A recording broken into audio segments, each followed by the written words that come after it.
안녕하세요. 오늘은 편미분에 대해 배워보겠습니다.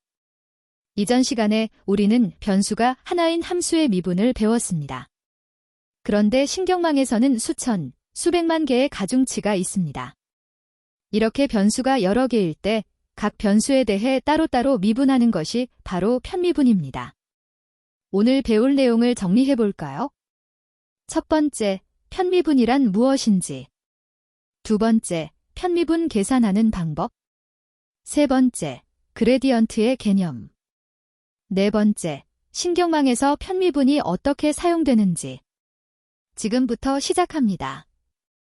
먼저 편미분이 왜 필요한지 알아봅시다. 간단한 예를 들어볼게요. 등산을 할 때 어느 방향으로 가야 가장 빨리 내려갈 수 있을까요? 동쪽으로 갈 때의 경사와 북쪽으로 갈 때의 경사를 각각 따로 확인해야 합니다.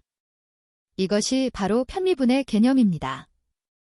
신경망도 마찬가지입니다. 가중치 W1을 바꿀 때 손실이 얼마나 변하는지, 가중치 W2를 바꿀 때 손실이 얼마나 변하는지 각각 따로 계산해야 합니다. 변수가 여러 개일 때 하나의 변수에 대해서만 미분하는 것. 이것이 편미분의 핵심입니다. 이제 편미분을 실제로 계산해 봅시다. 함수 f, x, y, x 플러스 2xy 플러스 y가 있다고 해볼게요.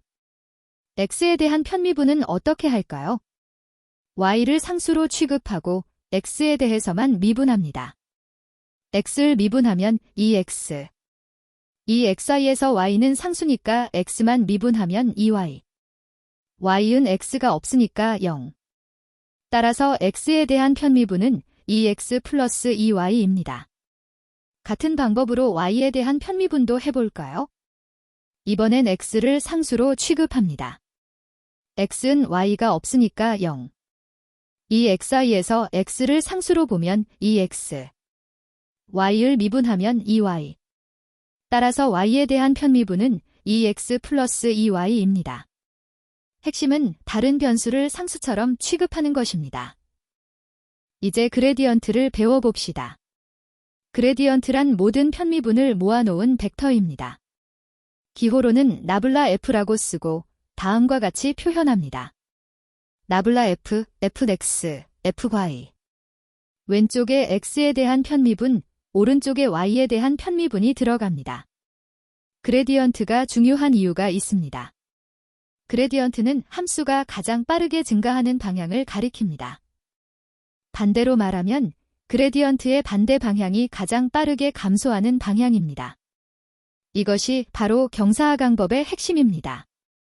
손실함수의 그레디언트를 구하고 그 반대 방향으로 가중치를 업데이트하면 손실이 줄어드는 방향으로 학습됩니다. 신경망에서 편미분이 어떻게 사용되는지 구체적으로 살펴봅시다. 간단한 신경망을 예로 들어볼게요. 입력 x, 가중치 w, 편향 b가 있고 출력은 y, wx 플러스 b입니다. 손실함수를 L, y, 타겟이라고 하면 가중치 w에 대한 편미분은 연쇄법칙을 적용하면 LWZY 곱하기 사인 YW. LY는 Y, 타겟이고 YW는 X입니다. 따라서 LWE, Y, 타겟 곱하기 사인 X. 이 값으로 가중치를 업데이트합니다. WW, 리터 곱하기 사인 LW. 신경망에서는 이런 편미분을 수백만 개의 가중치에 대해 자동으로 계산합니다. 이것이 바로 자동 미분입니다. 오늘 배운 내용을 정리해 봅시다.